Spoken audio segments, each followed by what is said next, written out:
all you had to do was call Doc up and he'd be there. That was not realistic, but that was a feeling about that kind of leadership, always. And that feeling of he couldn't be bought. He was trustworthy. He was not purchasable. Those elements of his character inspired those of us who may have had the same goals that he had, but did not feel that we could make it. But those characteristics made us feel comfortable and feel assured that we could meet the goal that we, in our own personal lives, had aspirations to.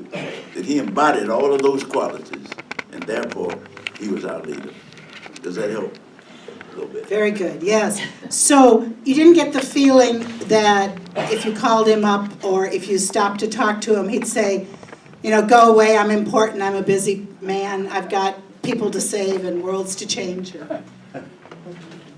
No, he was so patient that it was astounding. You thought the way that he would stop, that you were the most important person in his life. That was the way he would make you feel. And the fact that he could do that so well with so many people made it easier for you to have faith and trust in him, because it was so, that way in which, you know, he called me Brother Black, I called him Dr. King, and we might embrace. I was not the only person that he would do that with. So you felt obligated by the way in which he treated you in his style of life. And the fact that you felt he was tireless in his efforts to bring about change made you obligated to be tireless, that feeling, in terms of following his leadership. That was true in the South particularly. So those of us who went south to give support, we had to be trained, let me tell you, we had to be trained to be nonviolent, white and black, brown, or whoever, because we were from the North, generally were not nonviolent. And so because of the respect for Dr. King, we obeyed. With him, it was a way of life. With most of us from the North, it was a tactic. So when he came here to Marquette Park, and they knocked him down and were burning things, some of the, I forget, anyway, burned cars and things, and they knocked Dr. King down, I said to myself, if one of them hit me, the nonviolent movement is over. I can take it in the South, but not in this area. I don't want nobody saying he knocked you down. So that, I'm saying again, was and so I then said I will not, because I don't want to embarrass, I will not be in these kind of marches anymore in the North. So that was the spirit of Dr. King. I forgot to tell you that Mr. Black is a Unitarian. He's a member of First Church and has been since 1954, I think you said. So what got him to go to Selma, and I assume this was for like the second or third march that you went to Selma? We went right after Pettus Bridge. Okay. When Reverend Reeb was killed, so that was one of the inspirations for Mr. Black to go to Selma.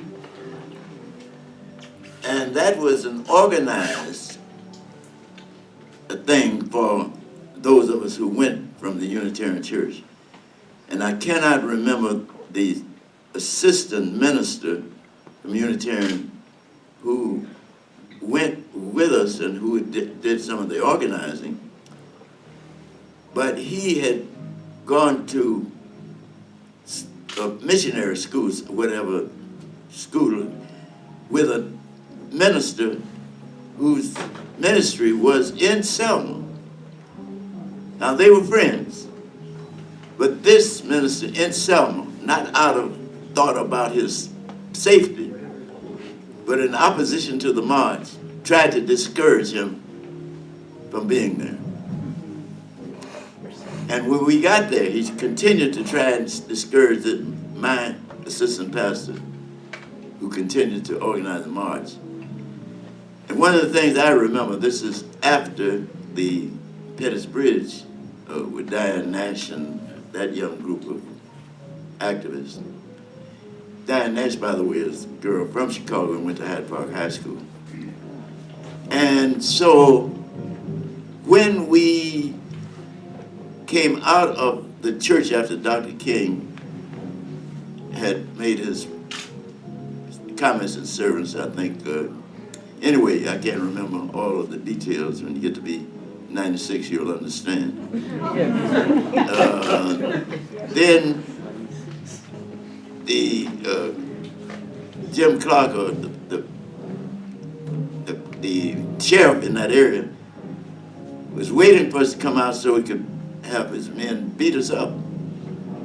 There were a small group of Catholic sisters who were with us, and they looked very, not painfully anyway, looked at each other and said, "Shall we move to the front?"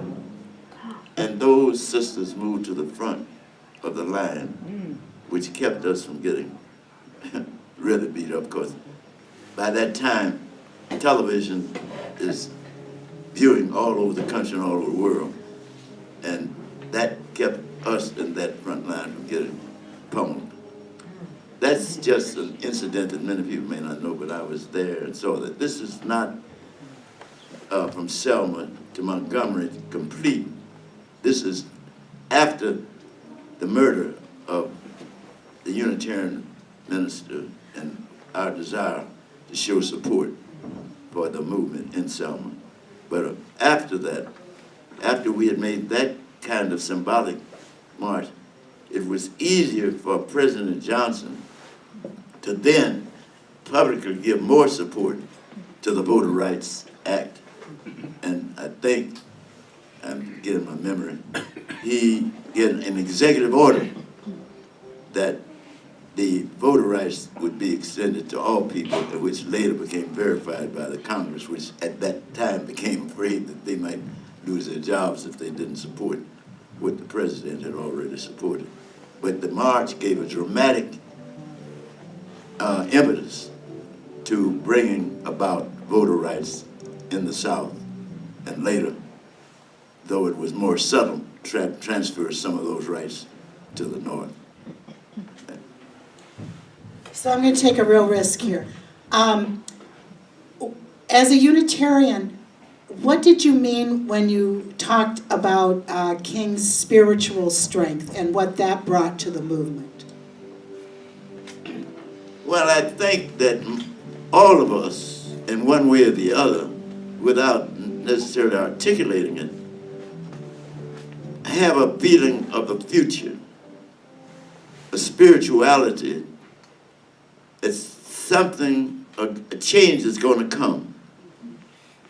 And the Civil Rights Movement gave a sense of direction for that change. The feeling is there. The direction has to be articulated by someone who you have confidence in and will move forward with. So as a Unitarian, we might say not necessarily committed to any particular designated religion, that feeling was still a part of my life, along with fellow Unitarians. And so when that feeling is there, it carries you forward. When I was in World War II, we were bombed regularly in London, and then when we went into Europe, into France, there were some of our soldiers who didn't believe that tomorrow was going to be a better day. So we had suicides in our units. But most of us felt that regardless to what we saw, actually saw, that we were going to keep on going. And as I hear this music, that we shall overcome. And it's that part of life that keeps most people going. I believe that all people have at some time had negative things happen that made them wonder what tomorrow was worth living for. But then the spirit of their life comes up and they believe and begin to operate that they shall overcome. So that feeling carried us through the marches as we marched through the streets of Montgomery and Birmingham and Selma and other places that particularly the young people kept marching behind Dr. King. Even in Memphis, where the violence, where Dr. King was finally assassinated. What other element that is not tangible can anyone have when the adversities of today seem impossible to deal with if you don't have a feeling of tomorrow? Now you helped organize the Chicago contingent that went to Washington for the March on Washington, where Reverend King made his famous "I Have a Dream" speech. Can you tell us how you got involved in that and how that kind of organization went? Well, let's give our listener here a little. There was an organization called the CCCO, Council of Community Organization, and it had representatives from all over the county. And there was tensions in that, and there on a national level, when Dr. King rose to a level of international as well as national acclaim, there was a certain kind of, without it being expressed, jealousy. So when Mr. A. Philip Randolph, the founder of the Brotherhood of Sleeping Car Porters, and Barrett Rustin, who was kind of a pacifist but a link between Dr. King and the labor movement. And Mr. Randolph, A. Philip Randolph, at the beginning of World War II, in 1941, I think, or somewhere in that, Mr. Randolph had threatened FDR, Franklin Delano Roosevelt's administration, with a march on Washington. To avoid international embarrassment, the president issued an executive order, I think it was 8802, saying that there could be no discrimination in the armed services industries, because there are a lot of blacks leaving the South who had the skills coming north for better jobs. And the president issued that executive order, and that broke down the segregation in terms of services that were being provided for the war. So in 1960, that's another big story, at the AFL-CIO meeting, Mr. Randolph had been insulted by when he asked why weren't blacks given jobs outside of being Pullman porters in the railroad industry. The president of the AFL-CIO said, "Who chose you to be the spokesman for the Negro people?" And immediately the Negro leadership came together and we formed the Negro American Labor Council. So in this earlier period, 1963, at a national meeting, Mr. Randolph said, we're going to declare a march on Washington. I said, oh, good, now, how's he going to do that?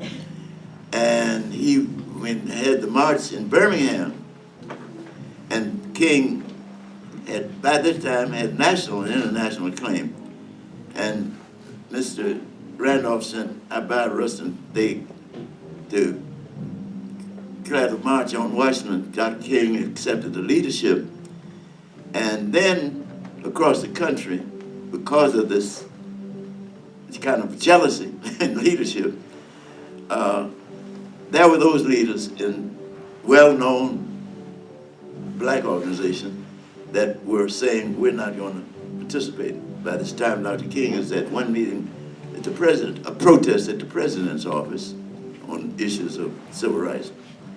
So that was a feeling that the march might not be successful.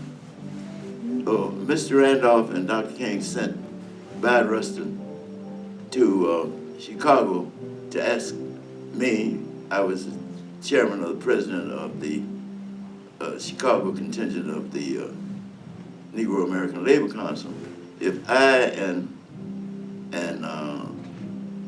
Lawrence Landry would take the leadership in organizing the march in Chicago, and we agreed. And again, that was at a church. I forget which one it was, but it was at a church. He went out. But anyway, we went and began to let it be known that we were supporting. And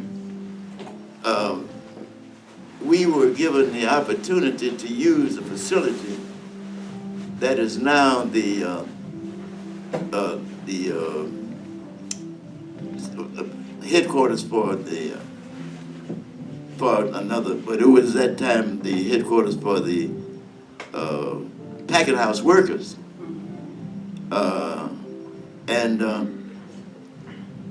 So we were given that opportunity and began to ask some of our young people to help us organize. We had no trouble at all.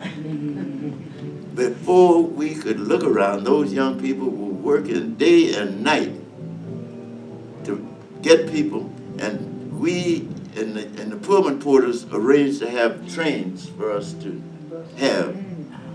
And those trains were filled. Now, this is happening in other parts of the country.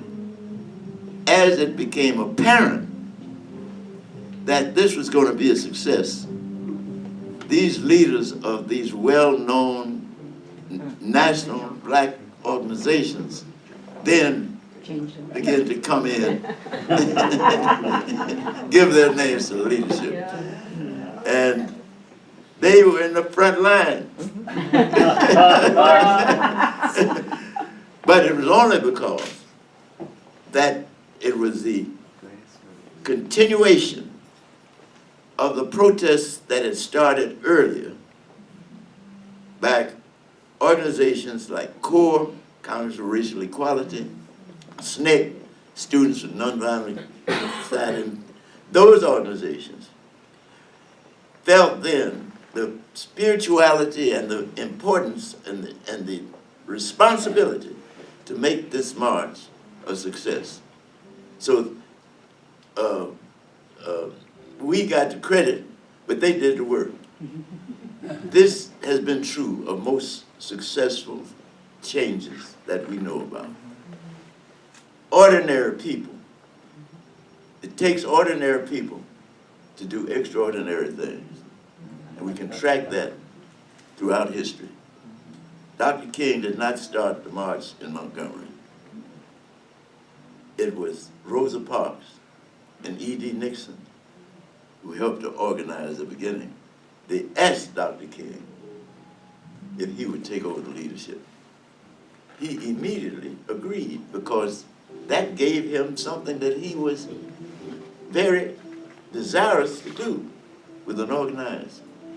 But it just takes us, ordinary people, to start the changes to do extraordinary things, but we have to have the spirit that is possible. As Dwight Eisenhower said, as we were losing part of the war in World War II in North Africa, and he was appointed to be the general of the Allied Armed Forces, and he's said to have said, the impossible, we do that immediately.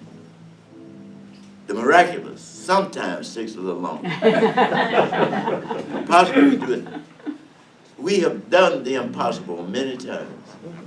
And I guess the living symbol of that impossibility, with Dr. King's inspiration, given it, is the President of the United States. Who would have thought 12 years ago that a black man would be President of the United States? We have done the impossible. He didn't do it. Those of us in this room and others of our friends made that possible. With a Jesse Jackson running for president twice, with all the right attitudes, but being defeated. And then when our current president comes up, whether you like him or don't like him, I'm talking about the symbol, he could easily get into the movement that had already evolved through the work symbolized and dramatized by Dr. Martin Luther King, but organized and moved by us ordinary people, like those of us in this room. Does that help you to think about it a little bit? Yeah.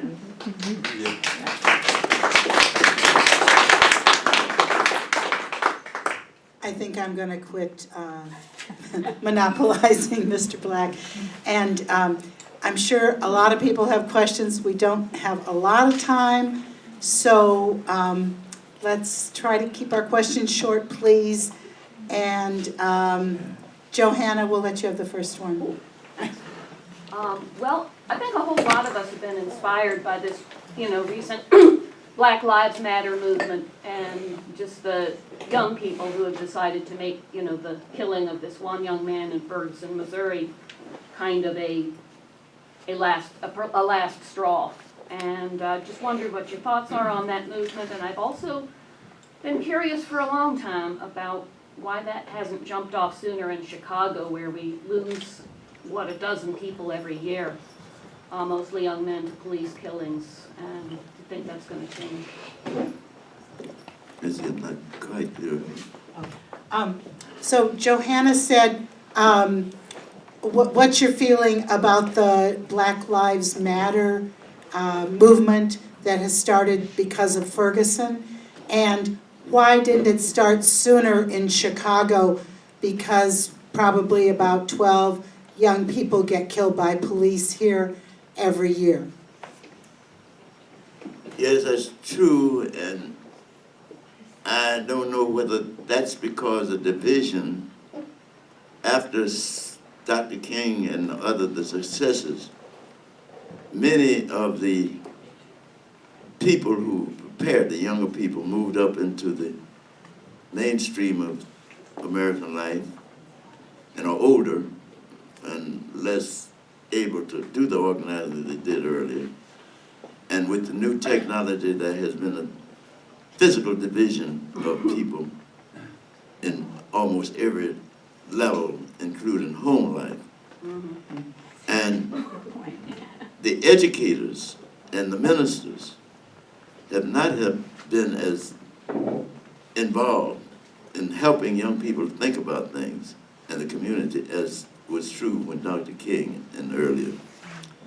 So we don't have that level of communication that existed then. And so the Chicago, which took the leadership in so many things, there has been that continuation of division. And with violence on the streets that has occurred, many people who might have been involved have felt that the killings of these may have been justified in one way or the other. So they have not been, it has not been as dramatic as incidents in Florida and cases here. So, but there have been, since that time, there have been demonstrations of people downtown and in some of the churches. I don't know, First Unitarian Church had a protest in that area, and Jesse Jackson and our Operation Push had a big demonstration. How much publicity those got, I'm not sure. And it may be the publicity rather than the actual participation that we are clouded by.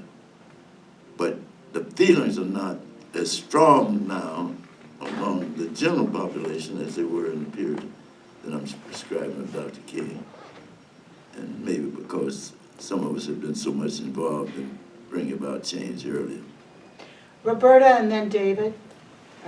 I would just like to say I was in the march in 1963. Come on, stand up so we can hear you. Roberta, yeah.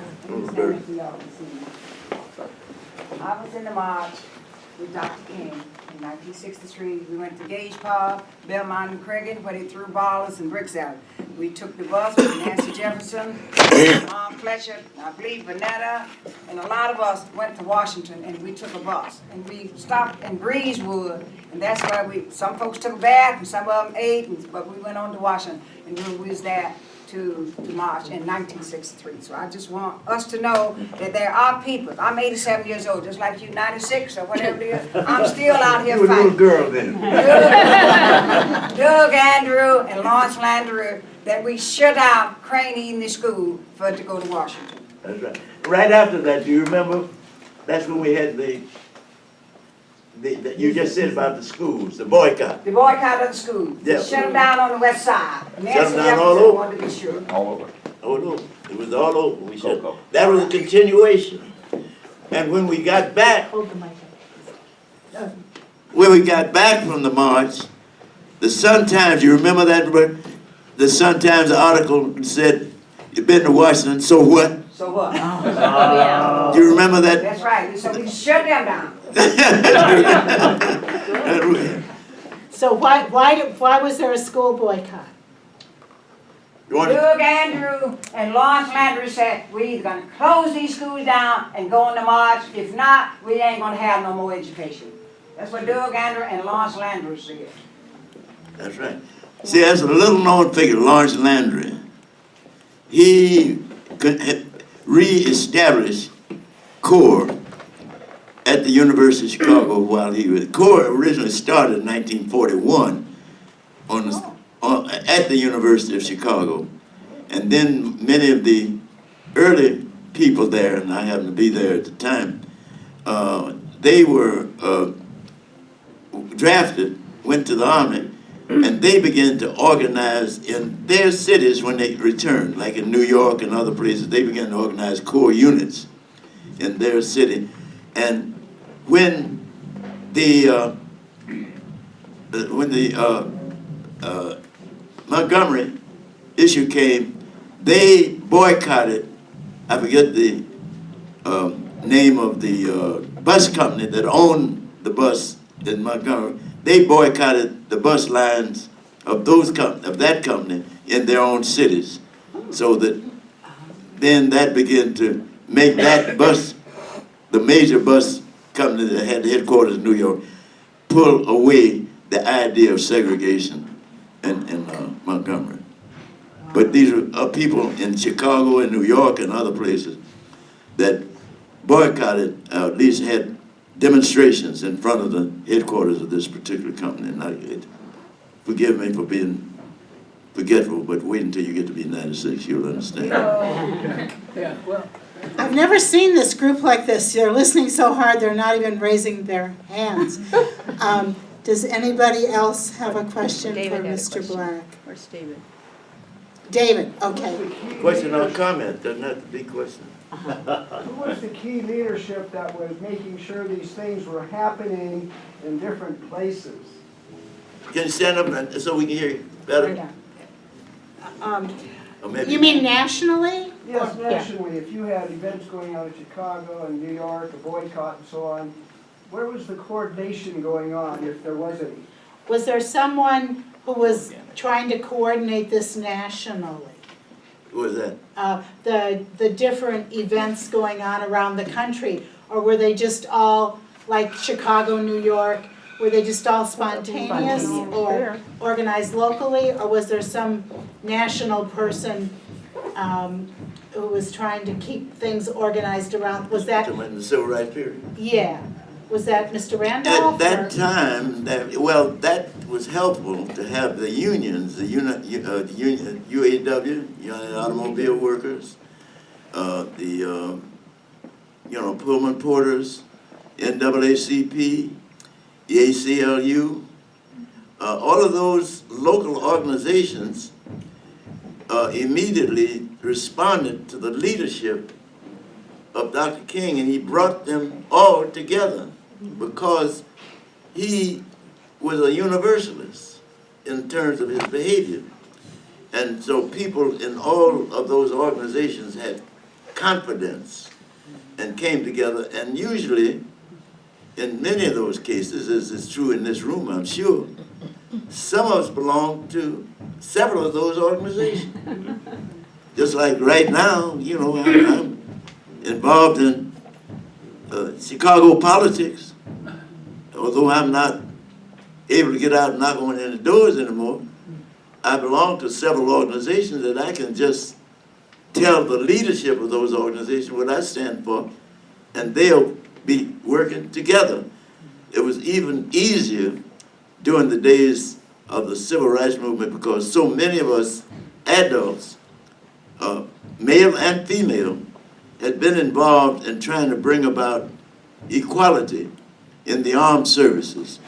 And after World War II, all across the country, under the leadership across the country of the Progressive Party, some of you may want to go back and read, and a few of you may have had your parents and grandparents tell you about that, that if there had not been a Progressive Party, that would not have immediately been able to force the candidate for president to sign an order, an executive order, making segregation in the armed services unconstitutional law. If not able to, it would not necessarily unconstitutional, but that it was no longer legal to do that.